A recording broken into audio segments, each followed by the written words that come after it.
Assalamualaikum to everyone. I hope you are all doing well. So आज का जो हमारा टॉपिक है वो है यूनिट 2, जिसमें हम assessment of nose mouth and throat discuss करेंगे और स्टडी करेंगे।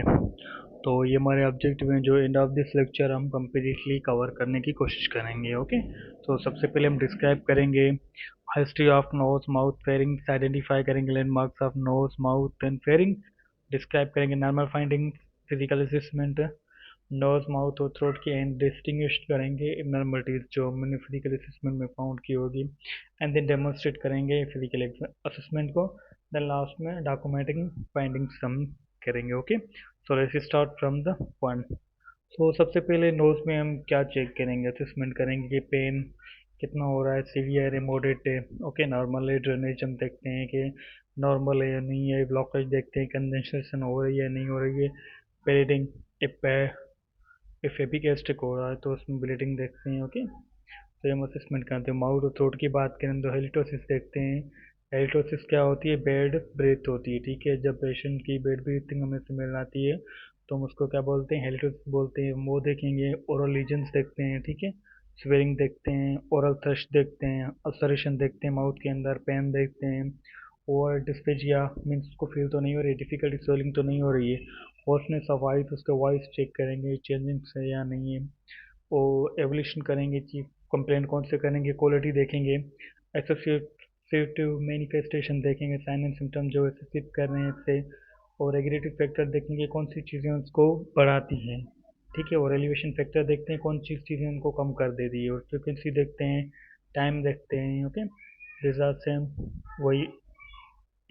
और पास्ट हिस्ट्री की अगर बात करें तो पेशेंट की हम पास्ट हिस्ट्री लेते हैं, इसमें कि पेशेंट का कभी नेजल फ्लॉप तो नहीं हो रहा हुआ था, साइनाइटिस तो नहीं थी, एलर्जिक राइनाइटिस तो नहीं हुआ था, टॉन्सिलाइटिस तो नहीं थी, केरीज और अपर रिस्पायरेटरी इन्फेक्शन तो नहीं था, कोई क्लिनिकल डिजीज तो नहीं थी, जैसे कि क्रोनिकल डिजीज में आ जाती है कि डायबिटिक मेल्टस आ जाती है, रेनल डिजीज आती है, हाइपरटेंसिव आती है, और इम्यूनोसप्रेसिव डिजीज आती हैं। ठीक है, डेंटल पैथोलॉजी देखते हैं और न्यूट्रिशन डिस्टर्बेंसेस की हम चेक करते हैं पास्ट हिस्ट्री में। ओके, देन हम सर्जिकल की बात करते हैं, कॉस्मेटिक सर्जरी तो नहीं होती है, हेड और नेक की और रिपेयर तो नहीं हुई है, डेपिएटिव सिस्टम और ओरल सर्जरी हम वो भी हिस्ट्री लेते हैं, और मेडिकेशन हिस्ट्री लेते हैं कि एंटीबायोटिक कौन सी थी, एंटीहिस्टामाइन यूज़ करता था। ठीक है, जो एंटी एलर्जिक होती है, स्टेरॉइड। ठीक है, केमोथेरापी को इम्यूनोसप्रेसिव ड्रग्स पूछते हैं हम हिस्ट्री में कि ये कभी लेता था या नहीं लेता है, या लेता है अब तक।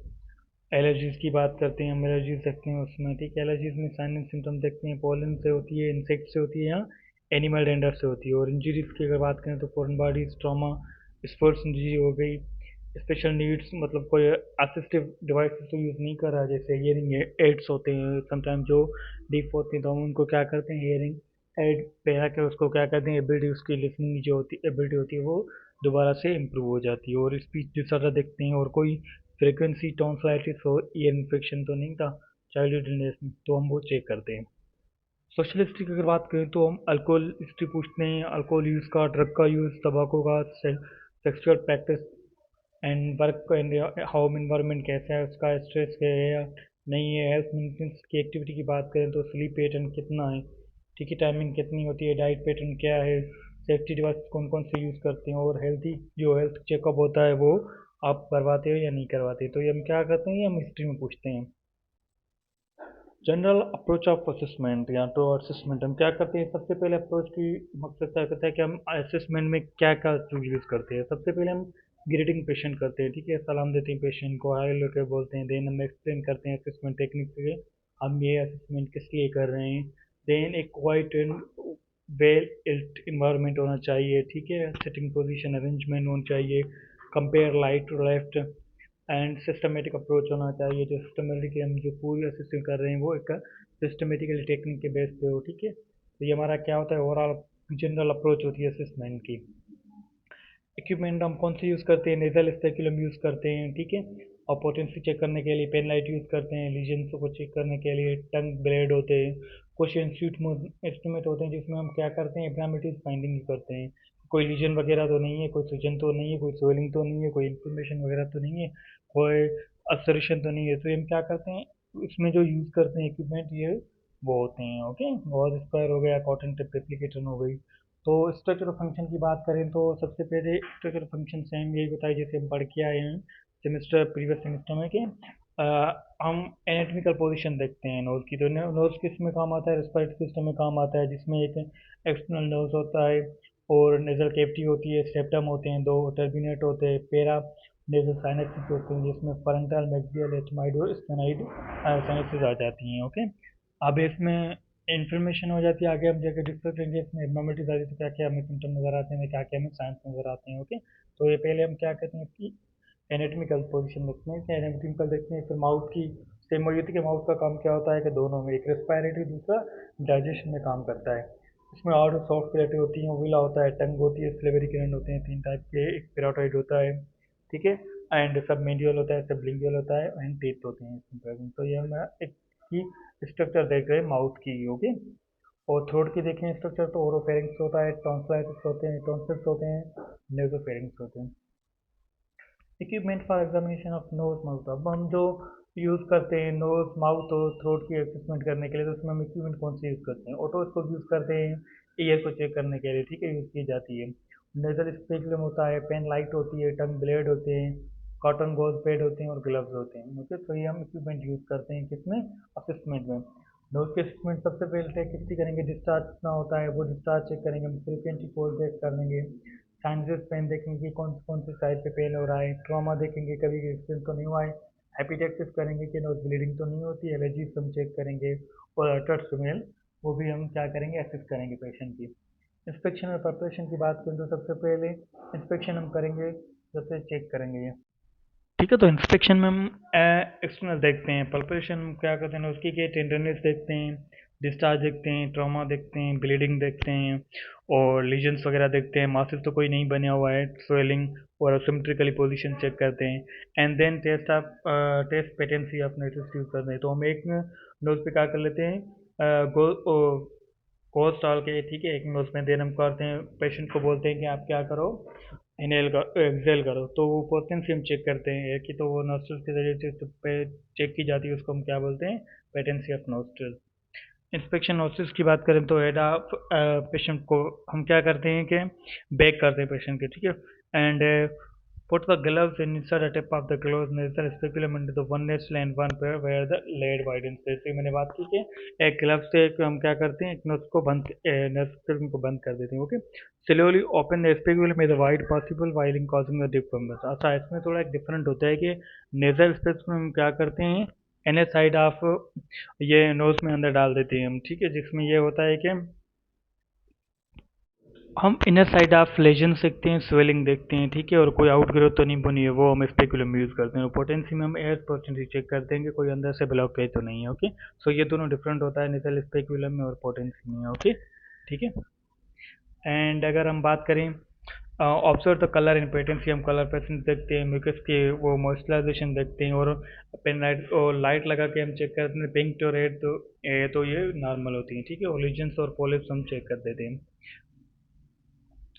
डॉक्यूमेंट करते हैं नॉर्मल फाइंडिंग की अगर बात करें तो लोकेटेड होता है जो फेस के मिड में लोकेटेड होता है, ठीक है, नो नो स्वेलिंग, ये हमारे यहाँ पर नॉर्मल फाइंडिंग होती है कि कोई स्वेलिंग नहीं है, ब्लीडिंग वगैरह नहीं है, ठीक है, और सेप्टम जो है वो मिड लाइन पे है, बोथ नोज की पेटेंसी जो है वो एक नॉर्मल आती है, और नेजल म्यूकस जो कि पिंक और डल रेड होती है, तो हमारे पास नॉर्मल फाइंडिंग्स होती है। एबनॉर्मल की बात करें तो ब्रोकन और स्वेलिंग नोज होता है, ये क्या होता है, एबनॉर्मल होती है, और नेजल की पैसेज जो होती है वो ऑक्लूड होती है, मतलब कि वो सही से नहीं हो रही होती है, कि नेजल पोर्टल्स की चेक करते हैं तो मतलब मीन्स ब्लॉकेज की होती है, तो ये एबनॉर्मल में आ जाता है। और सेप्टम जो होता है वो डेविएटेड होता है, किसका जो सेप्टम होता है ना वो डेविएटेड हो रहा होता है, ठीक है, ब्रोकन हुआ होता है, तो हम उसको क्या बोलते हैं, सेवियटम सेप्टम इज अ डेविएटेड। तो ये एबनॉर्मलिटीज हम चेक करते हैं। नेजल म्यूकस अगर रेड और स्वेलिंग है तो ये भी एबनॉर्मलिटी फाइंडिंग में जाती है, ठीक है, और प्योरलेंट ड्रेनेज होती है, मतलब कि इम्प्योर क्या हो जाती है, ड्रेनेज हो रही होती है नोज से, तो ये हमारे पास एबनॉर्मलिटीज फाइंडिंग हो जाती है। असेसमेंट ऑफ साइनसिस, साइनसिस में हम असेसमेंट करते हैं कि साइनस ट्रांस एलिमिनेशन, इसको हम ये बोलते हैं, जिसमें हम लाइट से के वो करते हैं, लाइट लगाते हैं, जिसमें हम साइनसिस की स्वेलिंग देखते हैं आउज के राउंड, ठीक है, एंड पल्पेट करते हैं उसको, टेंडरनेस देखते हैं, इसमें भी नॉर्मल साइन क्या होती है हमारे पास, डिस्कम्फर्टेबल आ जाती है, परपेशन के दौरान और रेजोनेंस जो ये होता है वो परकशन का क्या होता है, रेजोनेंस हमें सुनाई देता है, ठीक है। तो परकशन में हमारे पास ये होता है, तो मीन्स के एक नॉर्मल कंडीशन होती है। क्रॉस एलिमिनेशन फ्रंटल मैग के लिए, क्रॉस एलिमिनेशन मीन्स ये होता है कि हम एलिमिनेशन एक लाइट के जरिए क्या कर देते हैं और फेस के ऊपर लगा देते हैं, जिसमें हमें क्या आती है, साइनसेस नजर आती है, तो वहाँ से हम उसको मूवमेंट कराते रहते हैं। देन हम क्या करते हैं, तीनों साइनसेस को चेक करते हैं, फ्रंटल को, मैक्सियल को, ठीक है, और उसको जम पड़ के साइनसेस को। देन हम क्या करते हैं, इसमें एक डार्क, इसका का प्रोसीजर ये होता है कि आप एक डार्क डार्क रूम में पेशेंट को बिठाते हैं क्लास में, ठीक है। पेन पेन लाइट क्या करते हैं, under the eyebrow direct light को मूवमेंट कराते रहते हैं, जिसमें हम लीजन चेक करते हैं, स्वेलिंग चेक कर लेते हैं, ठीक है, और कलरिंग देखते रहे। And then I ask the patient open his eyes और side the oral cavity indicate the normal sinus. Then हम क्या कर देते हैं, उसके नॉर्मल फाइंडिंग जो होती है मैक्सिलरी साइंस की देखते हैं। मैक्सिलरी साइंस ऑब्वियसली उसके होता है, ओरल कैविटी रिलेटेड होता है, तो हम क्या करते हैं, उस पेशेंट को बोलते हैं कि माउथ ओपन नहीं करते। देन हम पेन लाइट जब यूज़ करते हैं तो हमें वो नज़र आ जाती है कि वहाँ पे स्वेलिंग है नहीं है, तो ये सारी चीज़ें हम क्या करते हैं, फाइंडिंग करते हैं ट्रांस एलिमिनेशन के जरिए। असेसमेंट अगर माउथ की बात करें तो इंस्पेक्ट करेंगे हम, किसको करेंगे, लिप्स को देखेंगे, कोई लीजन वगैरह तो नहीं है, टीथ देखेंगे कंप्लीटली है, ब्रोकन तो नहीं है, गम्स देखेंगे, टंग देखेंगे, U shaped area of tongue, tongue की जो है वो पोजीशनिंग सही है नहीं है, बिकल म्यूकस देखेंगे, ओवुला देखेंगे, हार्ड एंड सॉफ्ट वेट को हम इंस्पेक्ट करेंगे। माउथ में इंस्पेक्शन करेंगे हम, लिप्स में कलर देखेंगे, मॉइस्चराइजेशन देखेंगे, रीजन्स देखेंगे, ठीक है, और परपेट करेंगे उसको, और मास इंटरडेनेस देखेंगे। टीथ में भी सेम वही चीज़ आ गई, एब्सेंट और लूज, लूज तो टीथ नहीं है, ठीक है। स्पंज देखेंगे, ब्लीडिंग और कलरेशन देखते हैं। टंग में मेन यही हम देखते हैं कि कलर पिंक होता है, और इवन डोर्सल साइड स्क्रेचेस और interest smooth shining show the effect under the tongue और नोड्यूल्स नीड्यूल्स हम रीजन्स और एक्सप्रेशन को क्या करते हैं, इसमें देखते हैं। विकल म्यूकस अगर हमको उसको आइडेंटिफाई करते हैं कि लूज पिंक होती है, स्मूथ होती है, ठीक है, डार्क स्किन में have the patches and hyper pigmentation. जो डार्क लोग होते हैं उनकी जो प्योगा म्यूकस होती है ना, वो क्या हो जाती है, डार्क स्किन वो जो पेची होती है, जिसको हम हाइपर पिगमेंटेशन बोलते हैं। ओविला जो होता है वो पेंटेड मिड लाइन होता है, wool and soft rise with आ। हम पेशेंट को बोलते हैं कि आ का साउंड निकाल दो, तो वो ऐसे करता है, तो दिन हम देखते हैं कि उसकी मूवमेंट सही से हो रही है नहीं हो रही है, तो ये हम क्या कर लेते हैं, इसमें असेसमेंट कर लेते हैं, ठीक है। इसकी नॉर्मल फाइंडिंग की बात करें तो हम ब्रीथ फ्रेश होती है, पिंक और मॉइस्ट लिप्स होते हैं, टंग जो होती है मिड लाइन पे होती है, नो पैकेट ऑफ जम प्रेजेंट होते हैं, नो ब्रीडिंग होती है, स्मूथ एंड वाइट टीथ होते हैं, ठीक है, प्रॉपर अलाइनमेंट होती है। ये हमारे पास क्या है, नॉर्मल होती है। हमारे पास एबनॉर्मल होती है फाइंडिंग्स किसकी, माउथ की, जिसमें लीजन्स आते हैं, क्रिकेट होते हैं लिप्स, समटाइम रेड रेड होती है, रेड टेंडरनेस हमें अगर नज़र आती थी टंग में, तो या क्या होती है हमारे पास, एबनॉर्मल फाउंडिंग हो जाती है, और कोटिंग हो जाती है उसमें टंग के दरमियान या ऊपर, ठीक है। रेडनेस वो स्वेलिंग देखते हैं गिंगेवा में अंदर, वो ब्लीडिंग कम्स में, तो ये हमारे पास क्या हो जाती है, एबनॉर्मलिटीज फाइंडिंग हो जाती हैं, ओके। तो दोनों को हमने डिस्कस किया है। डॉक्यूमेंटेशन की बात करें तो हम ये रखते हैं भाई, अगर नॉर्मल है तो lips are pink moist symmetrical and without lesion. Oral mucus अब हम क्या करेंगे, oral mucus is pink smooth moist and free from the lesion, मतलब कोई कोई हमें ना लीजन मिल रहा है, उसका कलर सही है, स्मूथ है और मॉइस्ट है। सेम गम्स की बात करें तो पिंक स्मूथ मॉइस्ट और क्लियर डिफरेंट वर्जन देखेंगे। टंग की जो लाइन हम देखेंगे कि अगर नॉर्मल हमें कंडीशन मिलती है तो डॉक्यूमेंटेशन में ये लिखते हैं कि as a mid line as a moist pink and free from the lesions, कोई वहाँ पे लीजन्स नहीं है, ओके। तो ये क्या होती है, तो हमारे पास डॉक्यूमेंटेशन होती है। हम इंस्पेक्शन करते हैं फेरिंग्स की, तो फेरिंग्स की पोजीशन देखते हैं, कलर देखते हैं, जनरल अपीयरेंस देखते हैं, ठीक है, गेग रिफ्लेक्स देखते हैं, कलर ऑफ फोरोपेसिस देखते हैं, स्वेलिंग और लीजन्स को चेक करते हैं। तो टॉन्सिलाइटिस को, टॉन्सिलाइटिस होता है असेसमेंट, हम टॉन्सिलाइटिस की क्या करते हैं कि इनलार्जमेंट ऑफ टॉन्सिल्स को हम क्या बोलते हैं, टॉन्सिलाइटिस बोलते हैं। तो टॉन्सिल्स में हम ग्रेड देते हैं कि ग्रेड 1 में क्या होता है कि नॉर्मल लिमिट होती है, जो पिलर होती है उसके बिहाइंड नजर आते हैं, ठीक है। और ग्रेड 2 में क्या होता है, tonsils between the pillar and uvula, uvula और पिलर जो होता है उसके बराबर में बीच में नजर आते हैं। और थर्ड ग्रेड में क्या होता है, टॉन्सिल्स जो होते हैं वो टच करते हैं ओव्यूला को। और ग्रेड 4 में क्या होता है कि tonsils touching each other, kissing tonsils means के वो दोनों पिलर से मिलके इतने यहाँ तक के ओवेला को भी कम्प्लीटली इमूव कर देती हैं और कंप्लीट फिल हो जाती हैं। तो ये हमारे पास क्या आता है, ग्रेड 4 टॉन्सिलाइटिस होती है, जिसमें फर्स्ट कंडीशन होती है इसका जो नॉर्मल होता है वो हम इसको देन लास्ट में हमारे पास ऑप्शन बचता है, वो क्या होता है, सर्जरी करके हम इसको रिमूव किए जाते हैं, ठीक है। तो ये ग्रेड होते हैं, असेसमेंट कर लेते हैं हम टॉन्सिल्स के लिए कितने ग्रेड में है, तो डिपेंड ऑन ग्रेड के उसके हिसाब से हम क्या कर लेते हैं, असेस करके डायग्नोस बनाकर उसका ट्रीटमेंट कर लेते हैं, ओके। फेरिंग्स की असेसमेंट की बात करें तो नॉर्मल फाइंडिंग में soft plate will arise when patient करेगा तो विल अराइज होगा। ठीक है, सॉफ्ट प्लेट नॉर्मल होगी, ओविला मिडलाइन पे होना चाहिए, थ्रोट पिंक होना चाहिए, कोई स्वेलिंग और लीजन्स नहीं हो, गीक रिफ्लेक्स प्रेजेंट हो। ओके। एबनॉर्मल की बात करें तो वाइट पैचेस हमें नजर आएंगी, टॉन्सिलाइटिस नजर आएंगी और ओविला रेडनेस नजर आएगा और स्वेलिंग नजर आ जाएगा, जिसकी वजह से साउंड जो था वो चेंज हो जाता है पेशेंट का, और डिस्कलर हो जाती है मेम्ब्रेन की, वो टॉन्सिलेट की हो गई, सॉफ्टवेयर की हो गई, ओविला की, ये किस में आ जाती है हमारे पास, पेरेंट्स के एबनॉर्मलिटी फाइंडिंग में नजर आती है हमें। Okay, so that's all about from this lecture. I hope you all will enjoy. Okay, and अब जो है हम इंशाल्लाह नेक्स्ट हमारे टॉपिक में मिलेंगे। ओके, जो आपको और भी ज़्यादा फायदेमंद साबित होगा। Okay, thank you so much.